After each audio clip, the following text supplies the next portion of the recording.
सभी किसान भाइयों का और डेयरी फार्मर्स का एक बार फिर स्वागत है हमारे यूट्यूब चैनल मान फार्म्स पे। तो फ्रेंड्स, आज की वीडियो बना रहे हैं अपने फार्म से।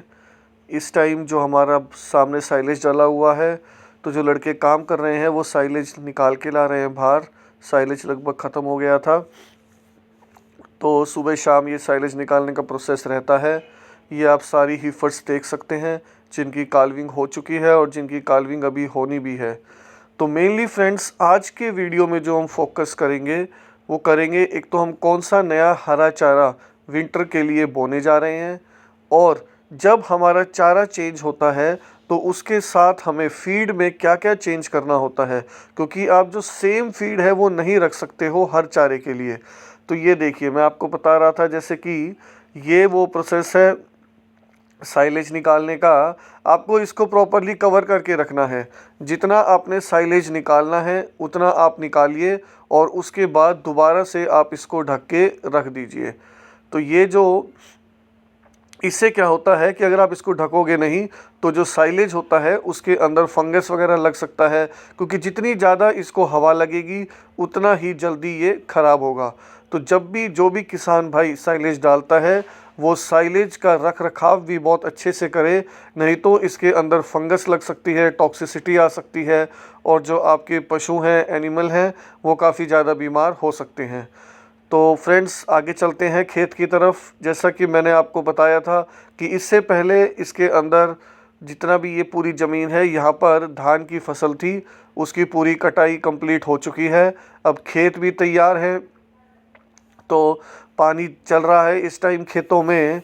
तो अभी हम जो विंटर की फॉरेज है वो हम इसके अंदर जो सर्दियों का हरा चारा है उसको बोने की तैयारी कर रहे हैं, क्योंकि जो हमारे पास साइलेज है वो अभी लगभग 2 महीने का साइलेज और बचा है, नवंबर और दिसंबर के महीने का। तो उससे पहले कि हमारा साइलेज ख़त्म हो, लगभग जो 2 महीने हैं, तो हमें हमारा आराम से जो हम अब सर्दियों की फसल बोएंगे वो 30-40 दिन के अंदर आराम से तैयार हो जाएगी, ताकि जो प्रॉपर एक न्यूट्रिशन है जो हमारे डेयरी एनिमल हैं उनको मिलता रहे थ्रू आउट द ईयर। और यही सभी किसान भाइयों को प्लानिंग भी करनी होती है कि जो न्यूट्रिशन है वो ब्रीडिंग के बाद, अगर आपने ब्रीड तैयार कर ली, अच्छे सीमन लगा लिए, लेकिन उनको आप खाने के लिए अच्छा चारा नहीं दे रहे हैं, तूड़ी या पराली या भूसा ही ज़्यादा दे रहे हैं, तो कोई फ़ायदा नहीं है उस ब्रीड का। ब्रीडिंग के साथ साथ न्यूट्रिशन भी उतना ही इम्पोर्टेंट रोल प्ले करता है, तभी आपका फार्म प्रॉफिट में आ सकता है। तो इसीलिए आपको जो अपनी नेक्स्ट फसल है वो टाइम रहते तैयार करनी है, पहली फसल के जो भी आप उससे पहले चारा दे रहे हो उसके ख़त्म होने से पहले।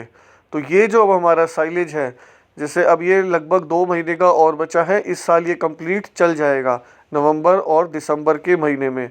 तो अब जबकि नवंबर का महीना आ गया है, तो हमने अपनी जो बुवाई है सर्दियों के चारे की वो आज हम कर देंगे। अभी ये सारे खेतों में पानी भर के, और टोटल आपको बीज भी दिखाएंगे और क्या उसका फ़ायदा है, क्यों हम वो चारा बोते हैं, वो भी आपको हम कंप्लीट इसी वीडियो में बताएंगे।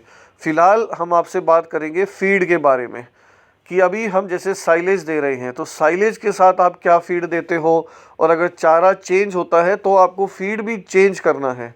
फ़िलहाल आप ये प्रोसेस देख रहे हैं, इसके अंदर आपको बहुत सावधानी बरतनी है। अगर ये देखिए कहीं पर ये फंगस लगा हुआ था, कई बार जो कॉर्नर होते हैं साइलेज के वो अच्छे से दबते नहीं, ये आपको मैं दिखा देता हूँ। तो आपको ये जो चीज़ है ये बिल्कुल बाहर निकालनी है, अपने एनिमल को नहीं खिलानी है।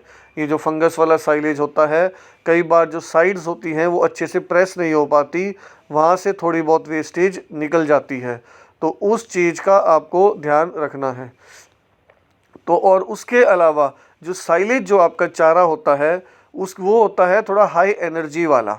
इसके अंदर एनर्जी ठीक ठाक होती है, ये मक्के का साइलेज है, लेकिन इसके अंदर जो कमी होती है वो प्रोटीन की कमी होती है, क्योंकि जो मक्के का जो चारा होता है उसके अंदर आपका एवरेज बस 6 से 8% ही प्रोटीन होता है।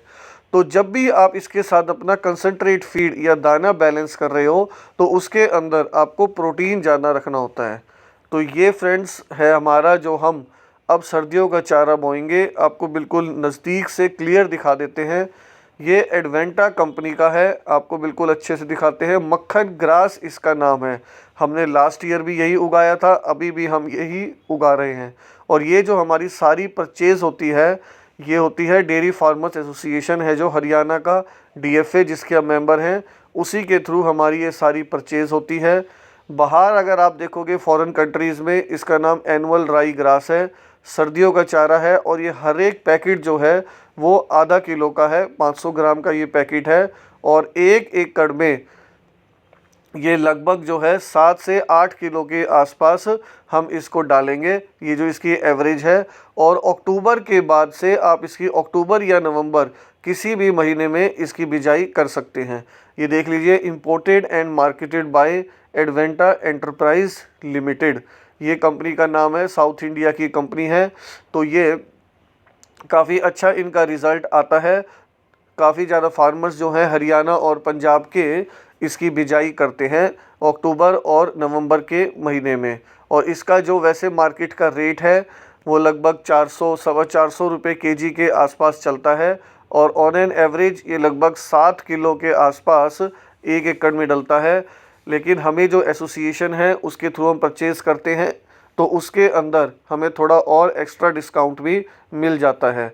और इस चारे का ये फ़ायदा रहता है कि इसके अंदर जो प्रोटीन है वो काफ़ी ज़्यादा होता है। तो जब हम इसके साथ, जैसे बरसीम में आपका प्रोटीन काफ़ी होता है, तो जब हम इसके साथ कंसंट्रेट फीड बैलेंस करेंगे तो हमें एनर्जी के पार्ट पे ध्यान देना है। तो यही मैं काफ़ी अपने किसान भाइयों को बताता हूँ कि आप कई बार पूछते हैं कि आप कौन सा फीड यूज़ करते हैं, क्या हम भी यही फीड डालें? नहीं, आप हर एक फार्म का अपना अलग फीड बैलेंसिंग होता है कि आप चारे में क्या दे रहे हो। हरा चारा है, साइलेज है, तूड़ी है, कितना एनर्जी प्रोटीन फाइबर वाला आपका चारा है, कितनी उसके अंदर जो जो कमियां होती हैं चारे के अंदर, वही आपको बैलेंस करना होता है अपने कंसंट्रेट फीड से। तभी जाके आपका जो एनिमल है वो अपना बेस्ट परफॉर्म कर पाएगा। जैसे आप सपोज़ करो, बता रहे थे आपका साइलेज है, साइलेज के में जिसमें एनर्जी काफ़ी होती है, तो आपको उसमें प्रोटीन पार्ट पे ध्यान देना होता है कि आप अच्छा प्रोटीन सोर्स यूज़ करो साइलेज के साथ। कोई भी आपका सोया DOC, मस्टर्ड केक या ग्राउंडनट केक, आपको वो ज़्यादा यूज़ करना है जिससे कि आपका प्रोटीन, एनर्जी और फाइबर बैलेंस हो। लेकिन ये जो मक्खन ग्रास है, ऑलरेडी इसके अंदर प्रोटीन कंटेंट काफ़ी ज़्यादा होता है, तो इसके साथ जो है आपको एनर्जी का पार्ट देखना है। आप ग्रेन पार्ट यूज़ कीजिए, जैसे मक्का होता है, मेज़, उसके अंदर काफ़ी ज़्यादा एनर्जी होती है। इसके साथ आप बाईपास फैट भी यूज़ कीजिए, वो भी एनर्जी होती है। तो इसके अंदर क्या है, अब ज़्यादा आपको सोया DOC या खल यूज़ करने की ज़रूरत नहीं है। तो इनके साथ आपका जो प्रोटीन का पार्ट है, जो सबसे एक्सपेंसिव पार्ट होता है, वो कम यूज़ होता है और आपका जो फीड है वो भी काफ़ी सस्ते में तैयार हो जाता है। तो यही इन्फॉर्मेशन आज हमने आपको देनी थी, जिससे कि आप भी अपने फार्म पे प्रॉपर बैलेंसिंग कर सकें। सभी भाइयों का वीडियो देखने के लिए धन्यवाद।